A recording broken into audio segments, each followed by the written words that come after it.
Hey, Jide. Hi, Tell me hi, about Jamie. it. How's it going? Yes. Yeah, good, Jide. How are you? You doing well? I'm doing great. I'm doing great. And yourself? Yeah, very good. Very good, thank you. So you're based out in Canada. How is Yeah, how that is is correct. Canada right now? It's a lot warmer than the last couple of months, thank God. I think we've been able to go through the the heavier storm of the season.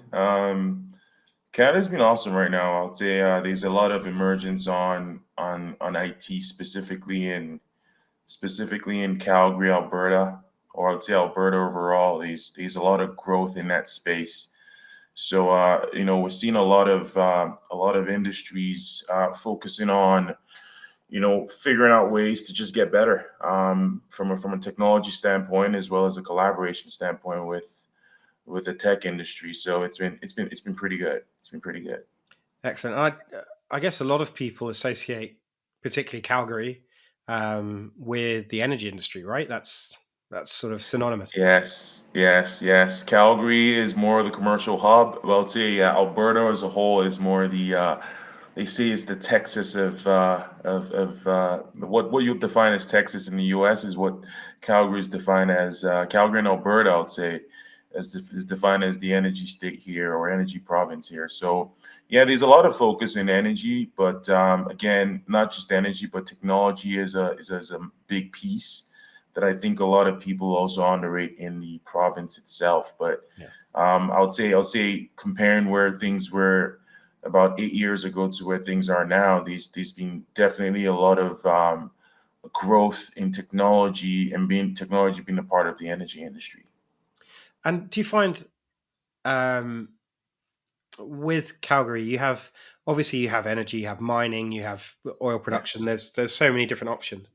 But does the one thing as what would be a tourist? I'm desperate to get to Canada, by the way, and Yeah. desperate to get to Calgary.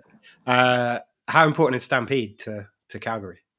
Oh, it's pretty much a symbol of the collaboration of people and the coming together of people. And Stampede is, you find a lot of events that go on, a lot of people coming in as well, but it's a big symbol or significance to the province. It's pretty much the event that brings everyone outside of Alberta, even people from Toronto and Ontario find themselves coming over for Stampede. So it's a great opportunity also to network with businesses and grow in that space. And again, that's where again technology is also playing a part of being a part of that theme of what Stampede actually signifies to the people. But yeah, we're definitely looking forward to seeing you, Jamie. I think that's a great time for you to actually show up. Stampede. It's always an awesome event. I mean, from COVID times, it slowed down a bit, but it's picked up since I'd say for what I saw last year, it's definitely picked up and definitely looking forward to what this year has to offer. But it's an amazing event for the province of Alberta. Yeah, I am desperate. It's on my bucket list of things to do. Yeah, it's great. I've always been a fan. Working in various industries over the last 20 years, we've always had a presence in Canada, whoever I've worked with, and I'm fascinated by the idea of going. And like you say, I love the Mm, marrying of that event with the corporate sort of side of things as well, because there's a lot of entertainment done there. There's a lot of, like you say, networking done there. Um, 100%. Yeah. do you find clients are looking to sort of sell? Is it a commercialized event or is it still very much a localized event? I think it's a mixture of both. And again, I mean, the definition is selling. I think it's more of the networking piece. Yeah. You get to meet your customers who probably have sponsored events, and you get to see technology vendors as well with their sponsored events who invite these customers as well into these events to be able to actually make them feel welcome and enjoy the event, because again it's such a great symbol for the province, and it's just another way to build that relationship and discuss things, not necessarily just business, but you could discuss aspects of the entertainment and also aspects of now subtle business would say, but not necessarily an event where again people are going in there with the essence of, oh, I really want to close an opportunity. It's just another way to bring cohesion or ensure there's cohesion between customers and their vendors. I think that's one of the key aspects, and just a relationship building opportunity, really. Yeah. And for people to be able to see things, just see you outside of what the business is itself, right? So it's a great event. It's a really, really good event to just collaborate with existing customers as well as net new customers, right? As I said, it's you find people from the U.S. and people from other provinces showing up, so it makes it a lot easier to get to know and expand your network within certain customer base, right? Yeah. Yeah. So when you're talking to clients, which obviously you're talking to North America, Canada, Yes. do you find there's a common theme coming up with clients? I know things move, but when I say common themes, people will think of artificial intelligence, or they may think of compliance, regulation. Yes. Is there a common theme when you're talking to clients at the moment?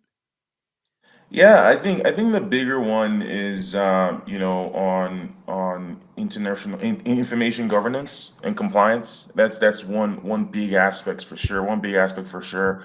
I'll say another one will be on business process management. And I mean the bigger conversations everyone's having is on AI. So it's nothing. There's nothing new about it. But really, the predominant focus I do get when speaking with my customers or my network is more on the business process management piece and operational management, and information governance, because and the key aspect also not to forget is ESG is always a bigger conversation as well, for most of these corporate organizations. And again, it's just to also finding ways to avoid data silos and data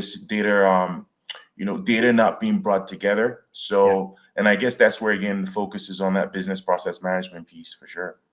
Yeah, I'm glad to hear that, because that's what we're seeing in Europe, that's what we're seeing UK, it's what we're seeing in Asia as well. But the interesting part of what you said there was Yeah. the ESG side. Now, I find this it's really interesting because if you go back 3 or 4 years, um, or 5 or 6, every Yeah. single yearly report that was coming out from companies was talking about digital transformation. Now, Yeah. every single one, it became a bit of a cliche in itself. Yeah. If you go now and you go through them, that has been entirely replaced by ESG. That's 100%. it. 100%. It's And I know that there's requirements on reporting and that kind of thing, but the conversation is 100% shifted. Yet the two things really interact with each other as to what they do. So, are you finding clients are coming to you with like a half an idea in mind of what they want to achieve when it comes to content management, or are they looking for real guidance on what is possible? And one of my most hated phrases in the world, by the way, is the art of the possible. And I'm only saying it now out Yes. of sort of semi rage. I hate that phrase with a passion because it makes no sense. Um, so what is possible for them? It's Are they looking for advice? Are they looking for implementation advice? What's the main sort of drive of people coming to talk to you at the moment? Yeah, it's a mixture of both, and again, I think that's the beauty. I think a lot of people, and you're right. We've gone through the phase of people just discussing digital transformation. But what exactly is digital transformation? And I think we've evolved in the stage of, when you look at it, we went from, data analysis to data analytics, and now we're in data science. And I mean, the ESG piece and the implementation piece specifically for OpenText CCM is that I think that's really what it is. What we're finding is that the energy industry here, are very keen on collaboration, and very keen on improved productivity. And this is where OpenText ECM comes in to help specifically in the XECM space, where again, it's not necessarily about just the implementation, it's about understanding the process specific to that energy client or that engineering client. So again, these conversations on the data governance piece, but again, I don't think there's a lot of conversations on understanding the process specific to that customer. So there's a lot of consulting phases that we deal with some of our customers, of just trying to understand how can we help them by understanding their business process to actually then build their XECM engineering solution to be specific to their requirements and needs. And when it comes to the ESG side, again, there's a lot of storytelling that needs to be done from the field side to the office. And that's where there's a bunch of silos, and XECM comes in to help bring that conversation and cohesion together from what's going on the field or on the engineering site to what's necessarily going on in the office, to be able to actually then give a greater depiction of what's actually going on in the business process itself, or with the business process itself. So to answer your question, it's a mixture of both. Conversations on consulting and implementation, and then conversation on how can you guys actually understand our business process to build our XECM system to adhere to these information governance, but also be able to follow and adhere to our business processes as well. Because again, the business, every engineering company or oil and gas or energy company that we speak to, we have realized that they have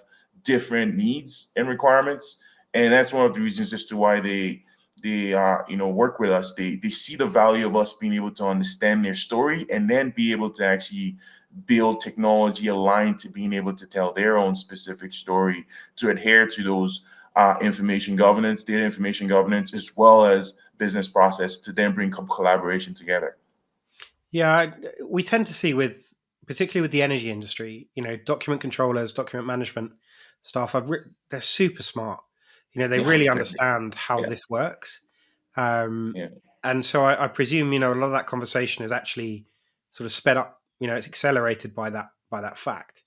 Um, are there sort of outside of the energy industry? Are you seeing a growth in this need in other sectors? Because if we have like let's put it this way, energy sector obviously has its own regulations and compliance, Yeah.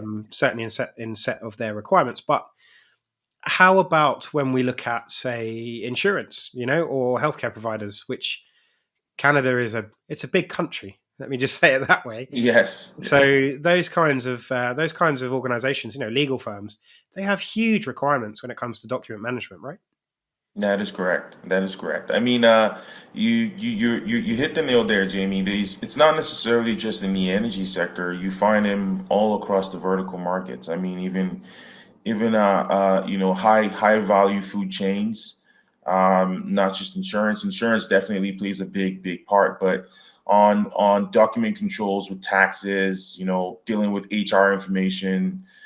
So again, I mean, where the value is there for ECM is not necessarily just for the energy industry, but insurance companies definitely see the value, at least just based on some of the customers that we're aware of and we work with. Not also insurance also, but we're also able to see that this actually spans across even the police departments would require Yeah. some ECM solutions specific to their requirements. But definitely, I mean, the specific aspect for Alberta is the energy industry, but not just energy, but also engineering firms, Yeah. EPC contractors as an example, EPC companies is another, and it's just finding ways to understand the vertical market, understand their business process within that vertical market, and this is where they come to us to kind of, based on our expertise on dealing with different vertical market customers, being able to kind of come up with their own specific requirement based on our experience is something that they actually value as well. So, yeah, 100%, Jimmy, you hit the nail there. It's not just the energy industry for sure. I mean, the theme for us in Alberta is definitely the energy and engineering space, but we work with, and we have gone, consulting work with customers outside of Alberta that want to understand, and are not in the energy industry, as I mentioned, to want to understand how we can also help them to adhere to these ESG corporate needs, as well as increase that productivity within their organizations from an operations perspective, again, specific to the type of business that they actually are into and are specialized in. Excellent. Well, Yeah. Jide, thank you for taking time to have a chat with me today. I really appreciate it. I've just been really interesting. And also, it's a joy to have a conversation that doesn't involve AI for its entirety. Yes. That seems to be, we've heard a lot about it recently, and I'm totally aware that it makes such a big difference. But Yeah, sometimes it does make a big yeah, it does make a big difference, Jimmy. I mean, it's still a part of our conversations definitely here, yeah, but because it's not going anywhere. I think for AI, it's about adaptation and not just adoption. yeah, And one of the things here at Turnpikes that we do from a consulting perspective is understand being able to not just adapt but adopt to adopt the process of AI, again, specific to the requirements of these organizations. But again, it's, as you said, it's great that we're not focused so much on there right now. It's document control and data archiving is definitely something that we still need to, yeah. as a foundation, to start to even have those conversations in AI, and then building the models to make life a lot easier on a day-to-day basis when adopted. So no, just Exactly. wanted to kind of put that out there. Yeah, Yeah, definitely. well, we nearly got through a video without AI. Nearly. Yeah. Yes. Maybe that's my Yes. next goal. No, See you definitely later, makes a Sam. lot of sense though, Jamie. Thank you Good so stuff. much. Yeah, thanks. Yes. Catch up with you Yes. very soon. All right. Take care. Bye. Thanks very much for watching.